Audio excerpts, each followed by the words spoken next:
masa sih gue harus masuk Islam gitu? Itu di waktu itu hal yang mustahil untuk gue lakuin gitu. Gue masuk Islam mendingan gue mati aja deh. Itu prinsip saya. Bismillahirrahmanirrahim. Assalamualaikum warahmatullahi wabarakatuh. Waalaikumsalam warahmatullahi wabarakatuh. Masih sama Nuga di Miu Connection. Kita itu ada hashtagnya salam kenal Koh. Jadi di Miu Connection ini kita mau mengenal Koh Wendy lebih. Siap. Ya. Boleh. Terlepas dari Koh Wendy itu yang sangat fenomenal, di YouTube itu saya sempat lihat banyak sekali yang mengangkat cerita Koh Wendy. Oke. Tapi di sini kita akan cari sisi lainnya Koh Wendy. Boleh. Oke, Koh Wendy. Apa kabar nih Koh Wendy? Alhamdulillah baik, sehat. Koh Wendy itu sebenarnya nama lengkapnya itu siapa sih? Kalau untuk nama ya, dari dulu sih kalau dipanggil Wendy. Tapi kalau untuk nama Chinese-nya, untuk inisialnya terutama di rumah, itu dulu manggilnya Pyong Fon Chin. Saya bermarga Fang. Oh, Pion Poncing. Itu marga saya itu Fang. Cuma kalau untuk di Singkawang, Kalimantan Barat itu karena memang bawaan orang Ke ya, jadi untuk Ke itu Pyong. Seharusnya kalau untuk internasionalnya Fang gitu. Oh gitu. Terus kenapa menjadi Wendy Lofu ya yang terkenal kan? Wendy Lofu ya. Iya. Nama Indonesianya itu kan Wendy. Karena dulu kan peralihan ya, jadi nama Chinese itu udah nggak dipakai, jadi pakainya Wendy aja waktu bikin akte segala macam sama mami kan. Oke. Kalau Lofu itu sebenarnya lebih ke waktu ini sih ngumpul waktu zaman jahiliyah dulu lah. Lofu itu bahasa Kek. Bahasa Kek. Artinya apa tuh? Harimau. Harimau. Ini pas banget sama Koh Wendy yang memang berapi-api, sangat semangat ya. Lebih ke ini sih gitu kan, kalau untuk harimau itu sendiri kan punya karakter, lu tenang, gua tenang. Tapi kalau lu ngegas, ayo gitu. Dulunya, jahiliyahnya dulu. Oke. Siapa yang ngasih nama Lofu itu? Dari temen-temen. Oh, teman-teman yang ngasih julukan Lofu itu? Karena iseng gitu kan, sering main ke sana ke sini, zaman dulu masih nakal lah. Jadi makin banyak teman, manggil, ujung-ujung nggak tahu pencetusnya siapa, tiba-tiba Lofu gitu. Sampai sekarang. Iya, berarti saya manggilnya ini Koh Wendy atau Koh Lofu? Koh Wendy aja. Wendy. Udah jarang saya mau pakai nama Lofu sih sebenarnya. Cuma karena memang udah identik namanya seperti itu, ya udahlah gitu. Tapi kebanyakan sih manggil nama aja Wendy gitu. Oke, aku sama panggil Koh aja ya. Boleh, nggak apa-apa. Wendy. Ini lagi sibuk apa sekarang Koh Wendy? Sekarang lebih sibuk ke mencoba bisnis ya. Salah satunya kan nanti. Nanti ya. Kita bahasnya nanti. Ya kita namanya manusia cukup berikhtiar untuk sukses urusan Allah gitu kan. Betul. Apa aja selama bisa cuan ya hajar gitu. Selama bisnisnya menghasilkan, tidak merugikan kita, kenapa enggak gitu. Apa aja saya mau coba gitu. Salah satunya join ke tim Cogger kan. Oke, join ke tim Cogger. Terus aku dengar atau baca informasi juga ada percetakan juga. Dulu. Ada kue lapis juga. Kue lapis insya Allah sampai sekarang masih. Wah, bisa diceritain nggak? Ini kue lapisnya katanya ciri khas karena ingredientnya itu dari nenek moyangnya. Yep, dari mami sih. Jadi mami itu bikin lapis itu memang resep turun-temurun ya. Setahu saya itu turun-temurun. Dan kita tidak menggunakan yang namanya pewarna buatan, gula yang berlebihan. Terus juga keawetannya itu keawetan murni gitu, bukan pakai pengawet. Oke. Jadi full telur sama margarinnya, kayak butter gitu kan. Iya. Awalnya sih mami nyuruhnya pakai butter aja karena memang speknya itu resepnya itu pakai butter. Cuma karena saya menyesuaikan pasar, akhirnya ada satu tipe yang saya pakai khusus buat margarin gitu. Oh, margarin. Ada varian apa aja sih di kue lapis itu? Sebenarnya basic aja sih sementara. Adanya coklat, kopi karena ini ya resep dari Koko juga, dari Ko Steven. Coba kopi gitu. iya tak coba, diiniin kan, oke tak coba, resepnya dikasih Koko nih begini-begini, oke tak coba, jadi, udah kopi jadi. Gitu. Terus ada antusiasnya gimana? Alhamdulillah, kita karena penjualannya ini, sebenarnya saya lebih ngikut caranya Coach Steven ya, namanya guru saya ya. Koko sekaligus gurunya saya belajar dari dia. Cogger ini kan seikhlasnya. Betul. Nah, saya belajar bagaimana saya bisa seikhlasnya, tapi saya tidak perlu keluar modal. Kalau Coach Steven kan, ini kopi udah gue beli gitu. Buat kalian tuh mau bayar berapa aja terserah. Bahkan ada yang mau bayar pakai doa ada gitu. Iya betul. Sampai ada yang bayar 1 juta 2 juta kan? Iya. Di Bandung kan udah kejadian ada yang bayar 1 juta 2 juta gitu. Nah itu kita melatih keikhlasan kita untuk menerima, kata Coach Steven. Gue dikasih wejangan, lu yakin mau jual seikhlasnya? Yakin kok, tapi versi kedua gue bilang, gue tambahin modal boleh nggak?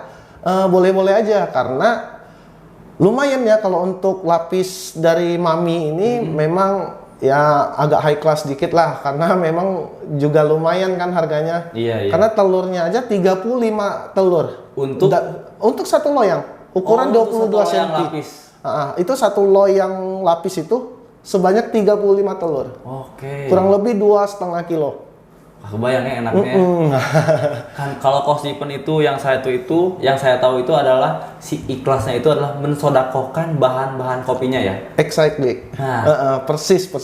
Cuma kalau saya seikhlasnya itu hasil seikhlasnya ini kadang-kadang kan ada yang bayar sampai 1 juta untuk satu loyang. Berarti misalnya HPP-nya sekian, itu dikurangi, itu seikhlasnya misalnya ada 700.000 ataupun 800.000. Itu bukan untuk bukan untuk keuntungan pribadi ya. Kan kita boleh dibilang joinan lah sama Coach Steven. Nasehatnya dia ketika aku lagi down segala macam kan dari Coach Steven. Nasehatnya lah, selalu telepon, kau bisa telepon, bisa nih gue down nih gini ada masalah, oh gimana, udah nih bahan coba deh tuker ini gitu. Nah boleh dibilang ya Coach Steven ada andil sangat besar di Maci Food ini gitu. Oke. Dan terbentuknya Maci Food tuh nggak terlepas dari Coach Steven, dan tujuan kita berdua 10% dari penghasilan Maci Food, penghasilan bersih ya, itu masuk ke kasnya Mualaf Center Indonesia untuk membantu para mualaf. Subhanallah. Dan 90%-nya lagi, boleh dibilang hampir 70% keuntungan itu per bulan kita sumbangkan, kita berikan lagi kepada umat, memberdayakan umat. Gini ya, aku punya cita-cita gitu, terlalu tinggi sih buat aku, tapi ya namanya ikhtiar nggak ada salahnya kan. Pengen ngebantu ya mungkin saudara-saudara seiman kita yang bermasalah untuk mencari kehidupan gitu loh. Untuk makan aja susah gitu. Jadi lewat Maci Food ini, penghasilan dari Maci Food ini akan saya sumbangkan lagi, dan dengan cara bagaimana gue bisa dapat double pahala, double amal yang gue dapat. Jadi saya kerjasama dengan PKL, pedagang kaki lima.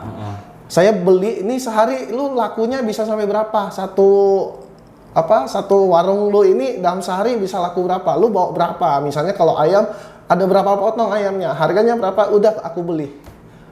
Gitu. Kadang-kadang ada yang ngomong 2 juta nih, 3 juta. Lu sekalian bantu distribusi gitu. Udah disuruh nunggu di sana, kita liatin aja. Udah dia yang kasihin gratis ke orang. Yang mau makan pun udah digratisin gitu. Kalau enggak kita bawa pulang. Saya bawa pulang, nanti kumpulin karena banyak PKL yang kita ajak kerjasama ya. Itu kita bawa pulang, terus kita distribusikan sekaligus. Tahu loh, ini lingkungan di tempat aku itu masih banyak yang istilahnya ya mungkin kurang beruntung, lebih kurang beruntung daripada saya. Saya masih istilahnya melihat ke bawah. Hei, tolonglah, Allah sudah kasih lu penghasilan sekian. Allah sudah mau ngebantuin lu makan masih enak gitu.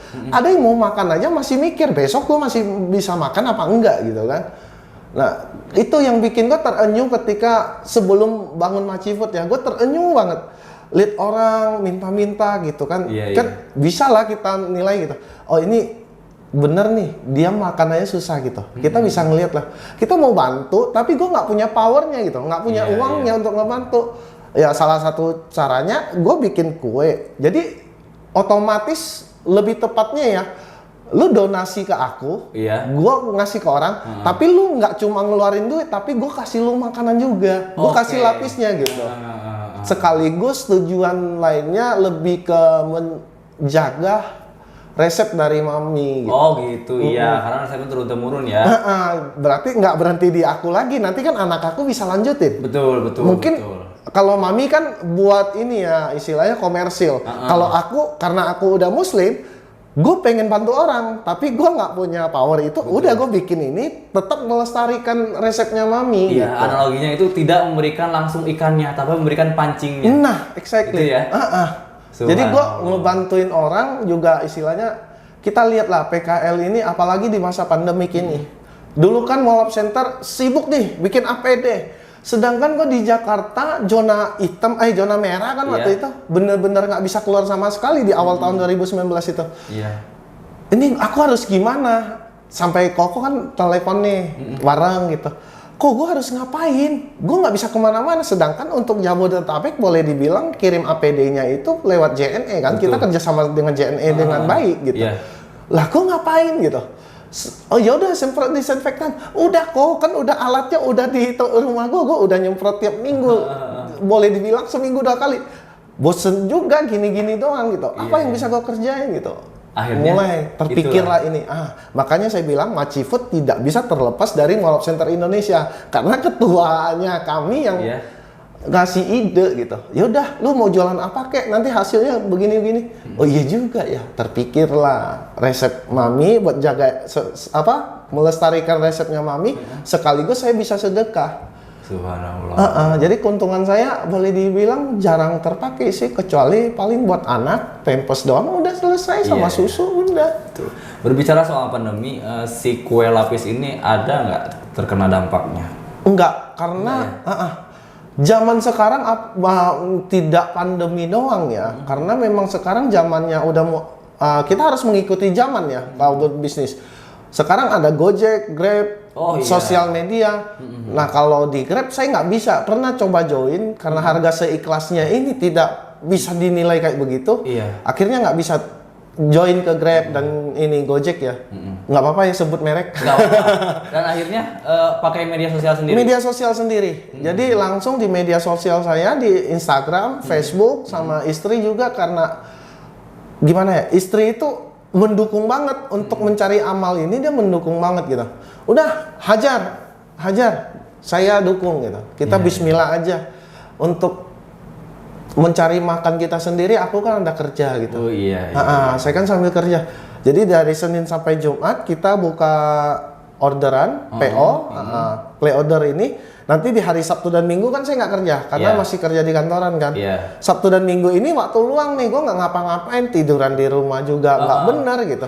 Udah deh, biar bisa jadi amal, ini deh di Sabtu Minggu ini saya kumpulin. Kadang-kadang 16 loyang per minggunya, 30 loyang. Dan alhamdulillah semua mensupport gitu. Karena tujuan kita pure untuk membantu sesama manusia gitu. Di mana nih kalau misalkan Nuga pengen beli si kue lapisnya? Bisa langsung cek di IG. Di IG? Di IG saya Wendy Lofu, ketik aja nanti muncul. Itu profilnya langsung muka saya, bisa dicek kok. Nanti pesannya di sana. Kalau enggak lewat Maci Food @macifood86. Oke. Misalkan itu, misalkan basicnya di mana si lapis kue itu, si kue lapis itu sendiri? Di Jakarta kah atau di Bandung kah? Saya pembuatannya di rumah ya, masih home industry. Karena memang belum ada niatan untuk lebih jauh, saya home industry di Jakarta, di Kebayoran Lama. Tapi distribusinya bisa sampai ke Malaysia. Saya sudah pernah ke Malaysia, pemesanannya ke Singapura udah pernah. Berarti pakai JNE. Nggak masalah ya kalau Nuga pun di Bandung misalkan. Nggak masalah. Kalau Wendy-nya lagi di Jakarta, Nuga mau pesan, bisa aja ya. Karena gimana ya, JNE ini kan juga salah satu ujung tombak pembantu usaha gitu. Jadi saya mengirim usaha saya lapis itu lewat JNE, dan itu sudah kita kasih tahu ini makanan, udah pasti dijaga dengan baik oleh JNE. Dan alhamdulillah sampai ke Aceh, Banjarmasin, Balikpapan, Lombok yang belum. Kemarin Lombok udah mau, tapi karena terhambat masalah ini, alamat segala macam, akhirnya dia pas di Surabaya, udah saya di Surabaya kirimin, tak kirim. Karena ketahanan kue itu sendiri, sebenarnya bisa tahan selama 3 bulan di suhu ruangan normal. Cuma untuk menjaga amannya, saya selalu mengatakan 3 minggu. 3 minggu setelah pembuatan itu 3 minggu. Saya kirim nih 3 minggu. Kalau mau lebih awet lagi, simpan di dalam kulkas. Bisa sampai tahan berapa lama kalau di dalam kulkas? Kalau saya ngomong ke teman-teman, itu 3 bulan. Sebenarnya, kata mami saya, kue lapis itu kalau sesuai resepnya mami, itu bisa tahan sampai 1 tahun lebih. Bisa tahan sampai 1 tahun lebih karena kita tanpa pengawet, tanpa bahan yang macam-macam, alhamdulillah awet gitu. Dan udah pernah saya tes karena kan Coach Steven bilang, lu mau lakukan sesuatu, lu mau jualan apapun, riset dulu. Lu harus tahu gramasinya gitu. Apapun yang lu jual. Oh iya kok, udah belajar dari Coach Steven deh. Jadi gramasinya segala macam saya tak hitung sampai ke riset dia bisa tahan berapa lama. Jadi sengaja bikin 1 loyang lapis, taruh di rumah, taruh aja gitu. Ini sehari cobain sedikit, oh masih bisa gitu. Sampai sekarang masih ada di rumah. Jadi di riset seperti itu gitu. Wah, subhanallah sekali. Ini dari tadi itu penasaran, mungkin kalau Nuga pribadi udah tahu sosoknya Coach Steven. Dari tadi kan Kowen itu menyebut Coach Steven. Siapa sih beliau itu? Beliau adalah panutan saya, guru saya, koko saya, karena kan boleh dibilang gimana ya, ketika saya menikah mungkin ada miskomunikasi antara keluarga saya gitu. Si Mami sih yang sering video call gitu, nanyain cucu lah biasa video call, nih cucu gua gimana gitu. Nah, karena saya butuh tempat curhat, kadang-kadang Coach Steven lah ini tempat curhat. Dan juga karena saya relawan di Mualaf Center Indonesia, saya relawan di sana, dan akhirnya gimana sih, panutan banget deh Coach Steven gitu. Awal mula pertamanya di mana ketemu sama beliau? Ketemunya itu lewat sosial media. Kita di Instagram, saya DM dia, mulai ngobrol gitu. Ngobrol tentang masalah mualaf, tentang Islam gitu, bertanya tentang ilmu. Dan beliau tidak pernah menjawab dengan apa yang saya pikirkan. No, dia menjawab dengan apa yang ada di Al-Quran. Nih ayatnya.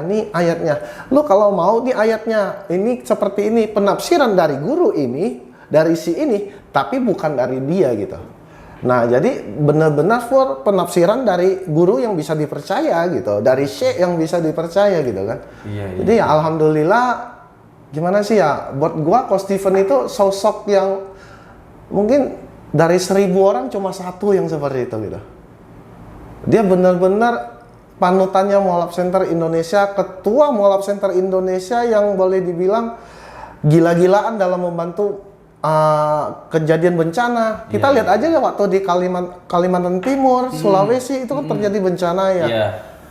Alhamdulillah tim turun, kita turun, buka donasi, Coach Steven turun sendiri gitu. Di Lombok segala macam, ngebantuin bikin sumur. Sekarang yang lagi gila-gilaan itu di Garut. Di Garut yang bikin air bersih. Jalur gila, air gue bilang, lu nggak ada waktu istirahat apa?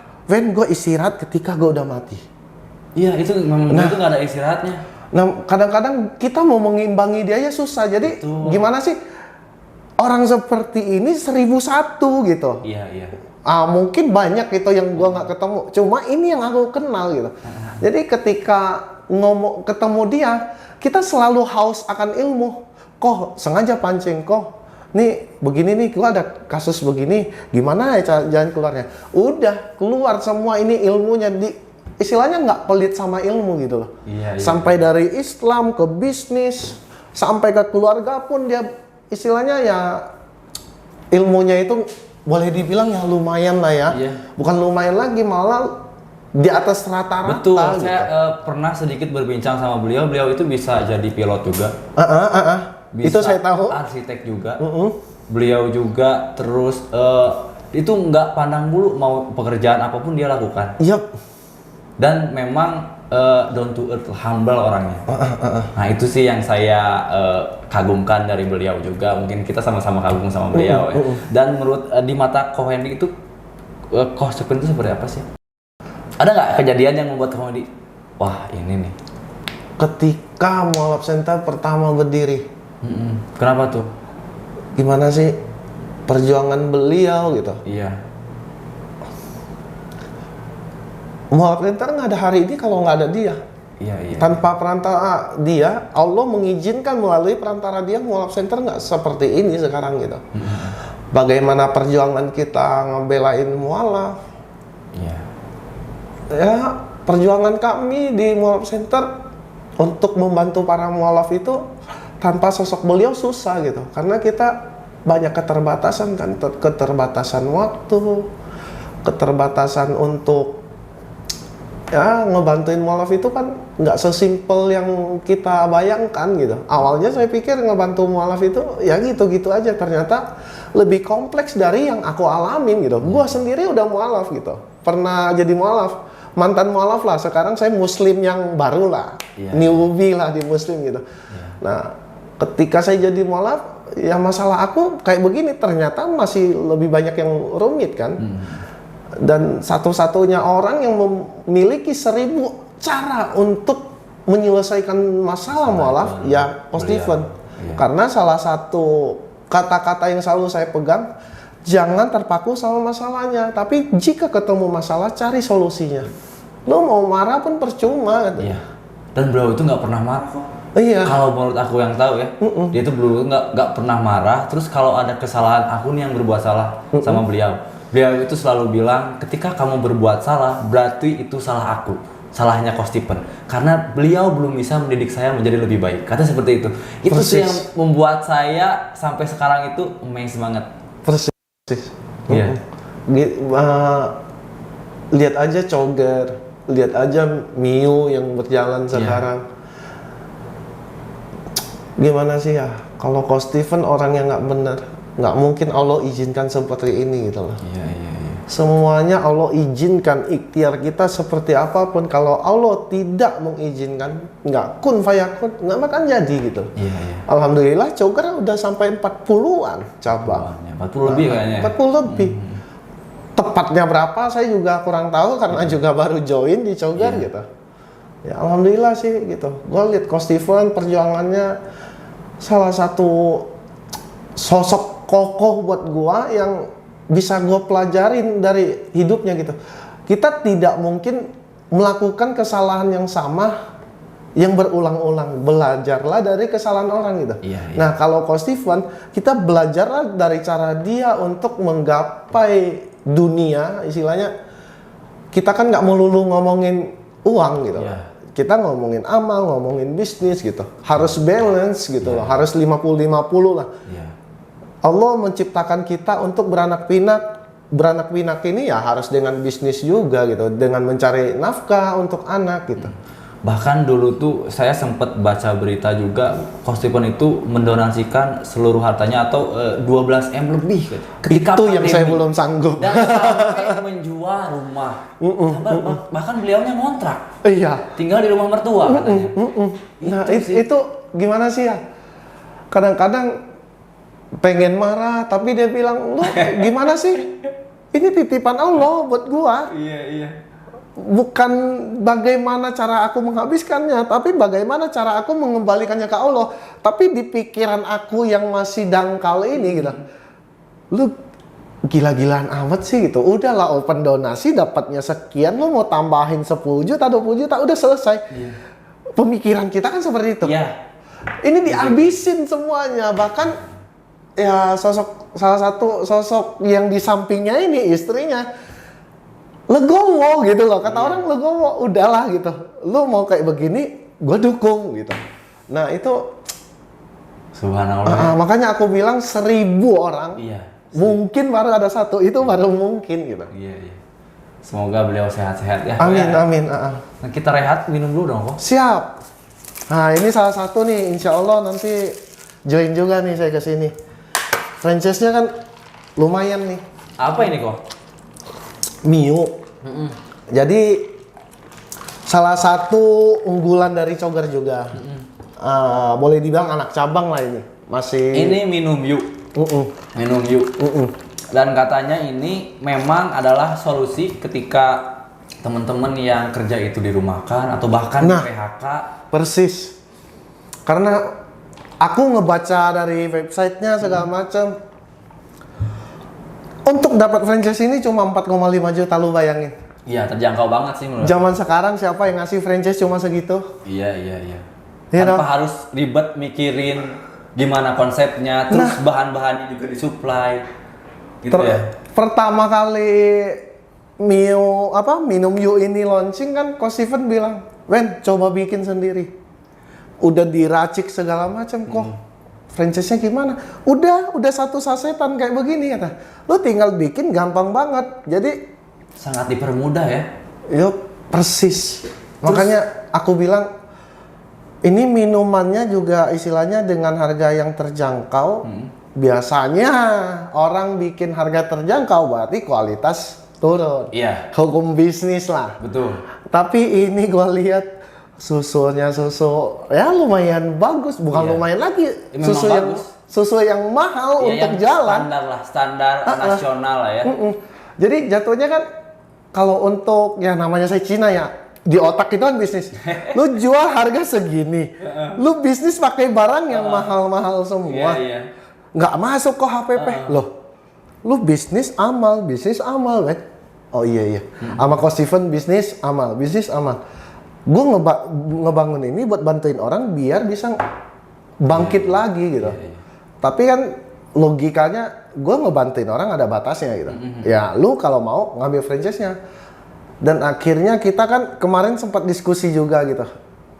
Gimana caranya agar ini bisa memperdayakan mualaf dan teman-teman di pesantren. Baru planning ya, bakal diomongin ke pesantren juga segala macem gitu. Insya Allah Diwakafkankah atau gimana? kita akan membuka orang yang ingin membantu mualaf dan pesantren. Iya. Sekarang kan banyak seperti ini, yang seperti tadi Kak Nuga bilang, ngasih pancing, ngasih ikan. Iya. Rata-rata orang ngasih ikan. Dan ikan tuh pasti habis ya. Yup, persis. Habis gitu. Kalau dikasih pancingan kan, Bisa tahan lama. iya bisa berputar. Long katanya. time. Iya. Jadi lu dapat amal sekaligus ngebantuin bisnisnya mualaf gitu. Iya. Mualaf rata-rata ketika terusir dari keluarga kan ya Abai dibilang lumayan banyak yang terusir ya. Iya. Karena dari kasus-kasus yang masuk ke handphone saya lihat WA itu kebanyakan kasus mualaf yang teraniaya atau keluar dari keluarganya dan akhirnya untuk bertahan hidup ya kita support gitu. Iya. Steven lagi. Iya. Nah, dengan cara seperti ini bukankah membangunkan sebuah peluang? Lu cari amal, Betul. orang jualan, kalau jualan dia laku, lu bayangin sampai ke anaknya dinafkahi, istrinya dinafkahi, dia bisa menafkahi dirinya sendiri. Itu amal, istilahnya bertingkat-tingkat. Macifut pun kalah gitu. Macifut cuma mengandalkan lu beli sama gua dapat amal dari lu karena gua ngebantuin supply ke mualaf gitu, ke warga sekitar, ke umat. Ini lebih gila lagi, continue panjang. Lu sekali kasih franchise-nya nih, wakaf buat franchise 3 boot, 10 boot gitu. Dan insya Allah Dari bisa 10 menghidupi ya. dari 10 ini ya kita pakai logik aja ya. Kita pakai hukum bisnis, dari 10 pasti ada satu yang tumbang, anggaplah. Itu kemungkinan 50% yang tumbang. Dari 10 ini bayangin kalau bisnis ini jalan. Lu nggak perlu ngeluarin duit lebih lagi, udah itu amal jalan terus gitu. That's why aku pikir minum Yu ini satu nggak abal-abal, dua terjangkau, dan lebih gilanya ketika dengar variannya, masya Allah 72 varian. Iya. Nah ini bisa dicek juga di websitenya ya, minumyu.co.id ya. Dan ini tuh yang uniknya adalah gulanya. Ada perbedaan antara gula fruktosa dan glukosa. Bisa diceritain nggak? Kalau glukosa gini, glukosa itu kan banyak mengandung bahan kimia ya. Setahu saya, glukosa itu mengandung bahan kimia. Kalau fruktosa itu menggunakan bahan-bahan seperti buah-buahan segala macam. Dan sangat kecil kemungkinan menggunakan bahan kimia. Dan gilanya lagi, Coach Steven itu kan salah satu orang yang mau memproduksi fruktosa. Tadi sampai Coach Steven itu ingin memproduksi sendiri fruktosa dari kulit singkong katanya. Yup. Persis, dan dia menceritakan cara mengekstrak si kulit singkong ini. Ya namanya kita awam dengan ilmu seperti itu. Ah, iya. Paling kita iyain aja, caranya aja kita nggak paham gitu. Iya. Ya karena dia untuk link banyak gitu kan, dan dia sendiri pun melakukan sesuatu itu, setahu saya selalu meriset. Iya. Dan alhamdulillah ketika gua cobain ini fruktosa men, bukan glukosa. Karena papi saya kan, almarhum papi saya itu diabetes. Jadi ya saya ada kemungkinan gitu. Iya. Karena keturunan kan. Pas dikasih tahu ini bukan glukosa, gue langsung minum terus setiap hari. Jadi pas ada ini barista yang bikin kopi sama bikin minum yuk, satu dong, sekalian minum. Karena manisnya ini juga bukan terlalu manis ya, manis gitu. Ada rasa susunya, dari varian rasanya juga terasa, dan manisnya juga ini asik gitu, berasa buahnya gitu. Iya. Nah ini juga kan memang sekali lagi ini bisa di-franchise-kan dengan harga yang terjangkau tadi 4,5 juta. Oh 4,5? Iya. Dan tidak menutup kemungkinan buat teman-teman yang pengen donasi itu bisa mendonasikannya di sini. Nanti kita aplikasikannya itu berupa boots dengan bahan-bahannya ke pesantren-pesantren atau ke mualaf-mualaf tadi ya. Persis. Ini kalau di Bandung tuh bisa ditemuinnya di Jalan Ahmad Nasution nomor 103 Bandung atau di Ruko Nasution Square nih Kak Wendy. Siap. Gitu ya. Yang depan rumah sakit Hermina kan? Betul. Kalau kita searchingnya K24 itu kita pinggir-pinggiran banget sama apotek K24. Oke. Itu sih. Ada lagi ya mau disampaikan perihal minum yuk ini? Gini sih, kalau aku, ya namanya orang Cina, di otaknya itu bagaimana cara berbisnis yang menguntungkan. Di minum yuk ini, satu, gue bisa menjaga kesehatan orang, gue bisa mengedukasi orang untuk menghindari glukosa. Betul. Ya terutama diabetes gitu ya, penyakit diabetes ini. Daripada lu glukosa nih, lu minum ini aja. Banyak kan sekarang, ya tahu sendirilah. Kita tidak perlu menyebut merek ini, merek itu, karena sudah sering disampaikan dari pihak Departemen Kesehatan. Kalau produk ini tidak sehat gitu. Nah, Coach Steven menciptakan minum yuk, ini sangat sejalan dengan kesehatan gitu loh. Karena sesuai juga bahan-bahan yang dipakai di minum yuk ini sesuai dengan MUI juga katanya ya. Persis. Bahan-bahannya semua itu labelnya harus MUI. Salah satu yang diajarkan ke saya dari Coach Steven, pastiin MUI-nya, pastiin ada logo halalnya. Pastiin dulu. Kalau tidak ada logo halal, seperti telur itu kan nggak ada logo halal. Sayur-sayuran itu kan nggak ada logo halal. Beli ayam potong kan nggak ada logo halalnya gitu. Minimal lu tahu prosesnya seperti apa. Motongnya bismillah nggak, sesuai syariat Islam nggak jualnya. Dia jualan bisnisnya itu menjolimi karyawan nggak? Oh iya kok. Sampai di situ harus dipikirkan Coach Steven. Lu bayangin minumannya dengan tidak adanya bercampur sesuatu yang negatif di dalamnya. Insya Allah minuman itu pasti, makanan itu dan minuman itu pasti sangat berkhasiat, minimal enak di mulut lah. Iya, sampai sedetail itu ya beliau. Memikirkan hal-hal yang gula sekalipun, hal-hal yang remeh-temeh. Cuman memang dampaknya kalau untuk yang punya atau penderita tadi gula atau diabetes itu sangat berbahaya sekali ya. Saya menghindari glukosa itu sudah sejak lama. Karena dari mami pun berpesan, kamu tahu papimu kayak begini, dia kenanya di tahun sekian, berarti ada kemungkinan lu keturunan gitu. Oh oke. Karena mami yang meminta, ini kan istilahnya tidak menyinggung agama saya, ini permintaan beliau. Karena di agama saya sendiri pun yang sekarang, hormati ibumu, sampai diucapkan Rasulullah 3 kali. Hormati ibumu. Ketika dia mengatakan, oke hindari glukosa, oke tak hindari.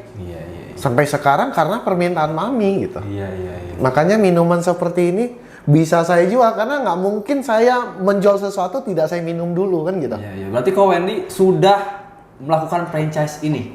Insya Allah lagi proses kan, karena karena kan kita pengen secepatnya juga. Manajemen juga mengatakan akan ngirim secepatnya kan ke sana. Iya. Insya Allah langsung jualan nanti, kita langsung ya seperti Macifood lah, masukin ke sosial media segala macam, jualan di rumah. Lumayan buat penambahan ini bisnis. Keuntungan. Subhanallah, kita bungkus dulu obrolan yang tadi seputar Miu, Kostipen dan lain-lain. Nah, kita ke Ko Wendy. Siap. Ada yang mengagumkan saya pribadi ketika saya itu mencari tahu lebih dalam tentang Ko Wendy. Ko Wendy itu menghafalkan atau hafiz Qur'annya itu 3 kali. Gini, saya tidak sehebat apa yang dikatakan sama teman-teman yang istilahnya pernah nonton video saya ataupun ketemu saya. Aib saya kan Allah yang tahu gitu. Saya ini ya seorang muslim yang baru gitu. Nah, untuk masalah perihal itu saya khatam 3 kali waktu kafir.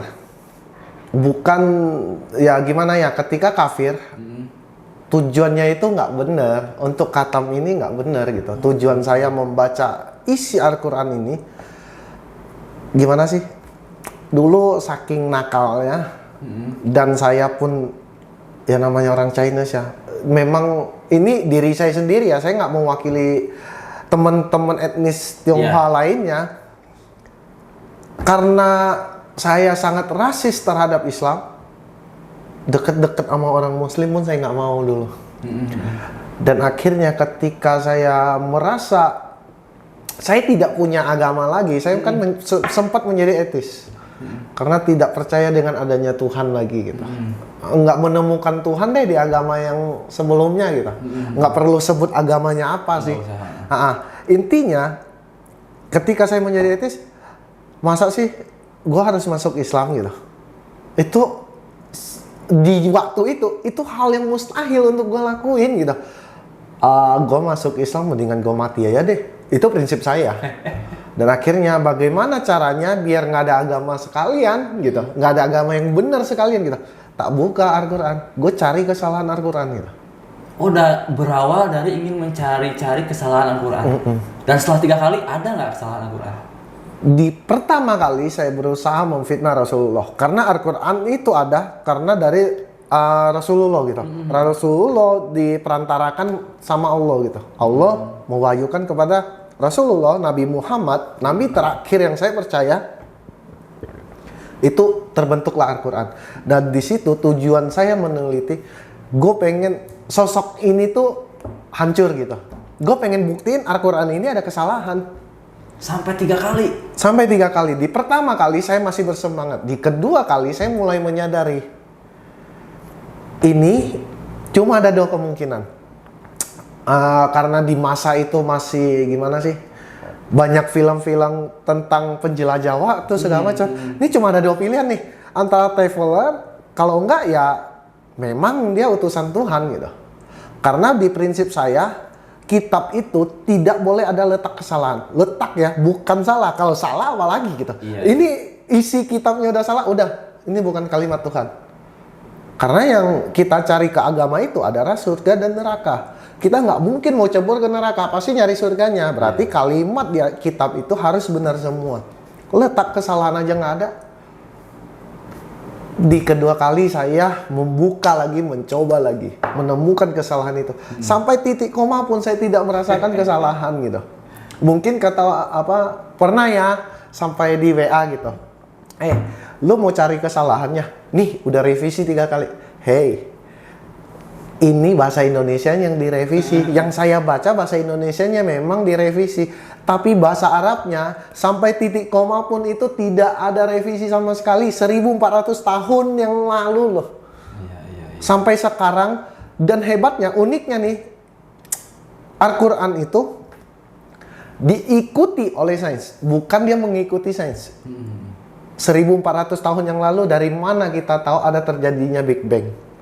Proses Big Bang. matahari berputar dan akhirnya ada terpecah serpihannya, terbentuklah bumi, terbentuklah planet lain. Dari mana kita tahu? Al-Quran sudah tahu duluan, 1400 tahun yang lalu. Logikanya, kalau Muhammad ini seperti yang orang tepatnya lebih enaknya orang yang stres lah, yang mengatakan Nabi Muhammad ini orang gila, Nabi Muhammad ini mengada-ada gitu. Hey, come on, lu buktiin ke gua Al-Quran ini ada salah apa enggak gitu. Gua udah 3 kali gitu. Al-Quran setebal ini mustahil dari setiap kalimatnya nggak ada yang salah gitu. Kalau bukan kalimat dari Tuhan. Dan itu terbukti tidak ada yang salah ketika ketiga kalinya. Nggak ada. Tapi di situ saya masih tetap yang namanya gengsi ya. Karena saking gimana sih rasisnya, saking radikalnya saya dulu. Ini bukan pilihan agama buat saya gitu. Tapi di satu sisi ketika sudah khatam 3 kali, tapi ini bener loh wahyu Tuhan gitu. Ini sosok yang mau gue fitnah nggak ada celah buat difitnah gitu. Salah satunya contoh poligami. Nah, ada yang menarik dari Koh Wendy berbicara poligami. Katanya selalu diperbolehkan oleh istrinya untuk poligami. Gimana caranya? Persis sih. Jadi ini sering dijadikan bahan ejekan sama sesama relawan ya. Kalau enggak dicandain gitu. Ketemu, widih, ayolah bikin post baru segala macam. Saya salah satu orang yang mengagumi poligami sampai sekarang pun. Dan saya salah satu orang yang menjalankan hukum poligami. Istilahnya ada rumus matematika, ini gua pakai rumusnya poligami gitu. Hukumnya poligami di ayatnya ini kurang lebih ya terjemahannya, nikahilah wanita yang kamu sukai 2, 3 ataupun 4. Kalimat pertama ya. Kalimat keduanya, jika tidak sanggup berlaku adil, maka nikahilah 1. Benar kan? Betul. Dan istri saya pernah ngomong ke saya, dan bukan sekali sih, udah sering gitu. Ayo cari lagi, kalau enggak saya kenalin nih gitu.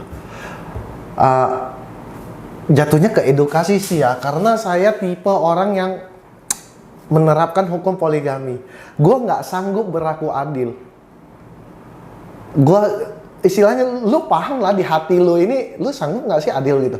Itu hati lu yang tahu gitu. Dan gue nggak sanggup adil gitu. Ya udah, sayang gue hanya buat lu, nggak bisa buat orang lain. Iya kan, sekaligus merayu gitu. Iya. Gue menerapkan hukum poligami. Gue nggak sanggup nih 2, 3, 4-nya. Ya udah gue nikahin 1 untuk selamanya. Cuma dari ustadz di Molab Center, termasuk Ustadz Wahyu yang di Magelang, mengatakan ke saya, boleh Wen, lu nggak mau poligami, tapi hati-hati. Hati-hati dengan mulut kamu. Kalau Allah mengizinkan piye katanya. Gimana gitu. Oh iya ya. Berarti gini aja ya Tat, kalau gua ngomong ke orang-orang, saya menyetujui poligami, insya Allah saya tidak akan poligami seperti itu. Jadi ya, saya pun ngomong ke istri, saya nggak mungkin mau apapun yang lu paksain, aku nggak mungkin mau. Dan keseringan lu nyuruh saya poligami, kayaknya lambat laun gue jadi nggak enak ngomongin poligami gitu. Dan akhirnya pun dia paham, karena ini salah satu bahan buat saya sharing ke mualaf gitu. Bagaimana gue mau sharing tentang poligami ya? Karena pertanyaan dari teman-teman yang ingin masuk ke Islam, ingin menjadi seorang mualaf, itu salah satunya keseringan tentang poligami. Kita bayangin aja deh, nggak usah munafik ya, kita ngomong realita. Bahkan ada orang Islam sendiri pun membenci poligami. Itu hasil riset saya loh dulu waktu kafir. Iya. Mayoritas perempuan pasti tidak menginginkan adanya poligami ya. Persis. Itulah pentingnya edukasi gitu. Lu nggak boleh, istilahnya ini Al-Quran. Di Islam itu lu nggak bisa milih-milih, kayak makan nasi padang. Gue nggak suka daun ubinya nih, singkirin. Nggak bisa, di Islam lu harus terima semua. Ya salah satu caranya, ya lu terima hukum poligaminya. Nggak usah lu suruh laki lu poligami, lu cukup 1 aja, lu sanggup adil nggak, gituin aja udah selesai. Iya. Kalau memang suami lu nanti poligami, ya itu kehendak Allah gitu. Bukan dia yang mau. Kalau dia mau pun, kalau Allah tidak mengizinkan, mau dipaksain gimana pun nggak mungkin jadi poligami gitu. Iya. Ya poligami kan ya kita positifnya Allah menyuruh kita untuk menikah, berkembang biaklah gitu loh. Iya. Nah, beranak pinaklah sehingga kita banyak keturunan Islam untuk menjaga Islam ini gitu. Sebenarnya Islam pun tidak perlu dijaga kan, cuma biar lu punya keturunan, biar lu bisa menafkahi anak-anaknya kamu, mendapatkan amal dari situ gitu. Ya poligami bukan sesuatu yang nggak wajar, malah buat saya sangat wajar gitu. Sangat wajar. Karena saya pun meriset jumlah populasi di seluruh dunia, saya tidak mengatakan satu daerah ya. Karena daerah di sini, di sana, bahkan di luar negeri ada yang wanitanya lebih banyak gitu. Nah, karena saya meriset Al-Quran dulunya, Al-Quran ini tidak mengatakan tentang sesuatu kaum, tapi seluruh umat manusia. Universal. Universal. Maka terciptalah hukum poligami ini. Dan sebelumnya histori ditarik ke belakangnya pun, histori terciptanya poligami ini karena di zaman jahiliyah dulu, ketika Rasulullah baru mulai berdakwah, orang menikah kita tahu sendiri kan. Zaman kerajaan segala macam kita bisa baca di histori. Rata-rata raja itu punya berapa istri? Lebih dari 4. 100, belum selirnya lagi, belum lagi budaknya gitu. Menghapus perbudakan sekaligus menghapus orang untuk menikah terlalu banyak gitu. Dan sekarang terbukti poligami masih tetap bisa dijalankan karena populasi manusia rasionya itu 1:3, 1:2,5. Dengan artian satu laki-laki itu berbanding 2,5 ataupun 3 wanita produksi ya. Karena laki-laki jangka masa produktifnya itu sangat lama, kalau wanita kan terbatas gitu. Nah, di situ logikanya wanita itu kalau terbatas ada umur tertentu dan laki-laki itu lebih panjang, otomatis di sana ya laki-laki ya kalau ada yang disuruh menikah lebih ya untuk menyeimbangkan dunia ini gitu. Kecuali memang ketemu jodohnya sesama Indonesia, ya terserah dia. Yang penting hukumnya ini kan. Itu menurut penafsiran saya ya. Bukan istilahnya kalaupun ada salah berarti dari saya. Kalaupun benar itu karena kehendak Allah gitu. Berbicara soal istri, seberapa romantis sih Ko Wendy? Seberapa romantis? Kalau sama istri ya kadang-kadang kita sering ledek-ledekan gitu. Yang ada cewek cakep loh di sana. Kenalan yuk, sampai pernah kan kita di mall gitu. Mau dikenalin sama cewek, saya bilang, jangan nakal, tarik balik. Udah, cukup kamu, jangan aneh-aneh. Kadang-kadang ya gimana sih ya, sunnah Rasul itu kan sangat banyak gitu. Salah satunya mengajak istri untuk berjalan di malam hari gitu, jalan-jalan di malam hari, ya makan bareng gitu, ngebantuin istri segala macam. Ya kadang-kadang kalau lagi iseng kita bantuin istri, ngajak istri jalan-jalan gitu. Kan sunnah gitu. Iya. Islam itu sangat simple gitu. Dan juga misalnya lu pengen mendapatkan amal ya nikah gitu. Nikah sama istri yang kita sukai gitu, sesuai dengan Al-Quran tadi. Nikahlah dengan wanita yang kita sukai, udah nikahi dia, kita jalankan sunnah yang ada untuk cari amal gitu. Ya romantisnya tercipta karena dari sunnah-sunnah itu gitu. Kan banyak sunnah-sunnahnya. Di sisi lain, ya, selain temperamental, kok Wendy Lovein ternyata romantis juga ya. Kalau sama istri ya.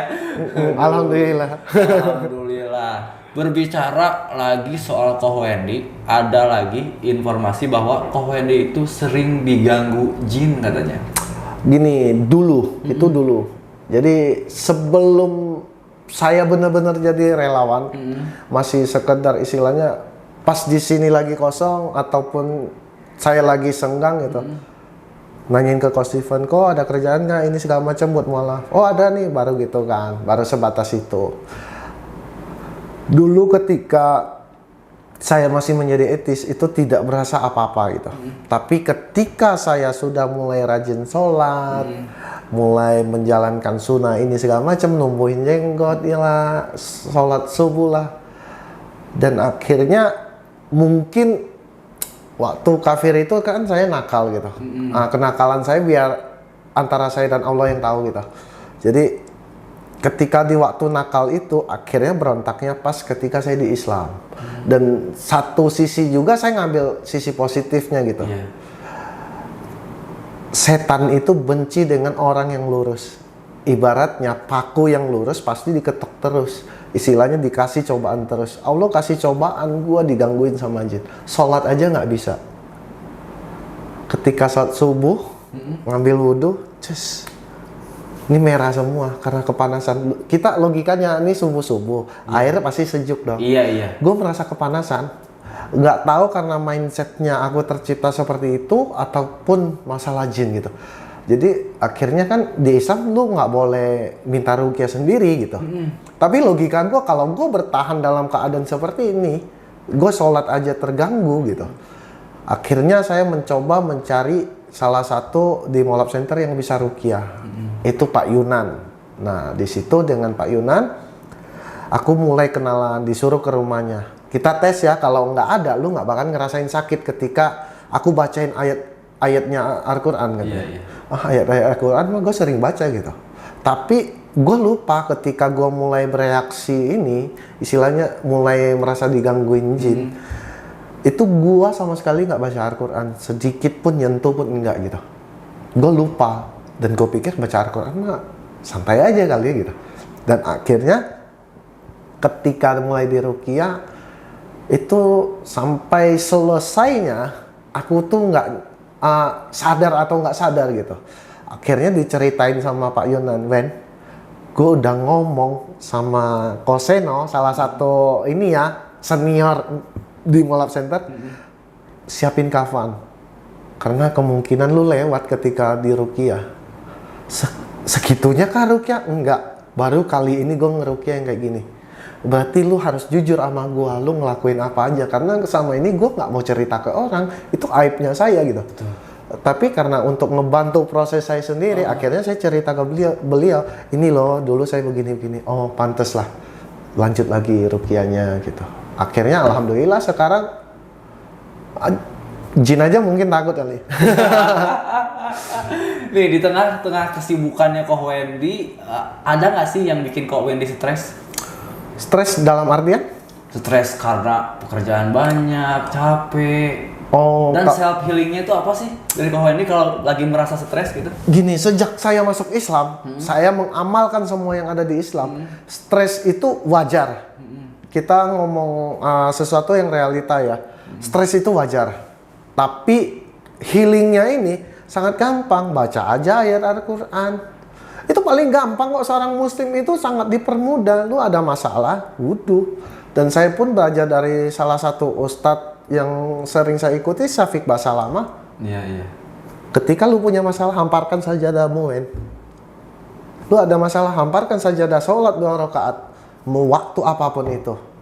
Ketika aku stres pekerjaan, aku stres masalah ya namanya kita hidup ya, ada pasang surut, ada pasang surutnya, masalah ekonomi segala macam. Tak sholat 2 rakaat, insya Allah akan kasih kita jawabannya. Allah akan kasihin kita jalan berbelok nih, lu beloknya ke kanan baru lurus gitu. Nah alhamdulillah setiap kali saya ada masalah pasti terselesaikan dengan secepatnya. Kalaupun lama, saya masih berpikir Allah pengen menguji saya, berarti level saya naik gitu. Betul.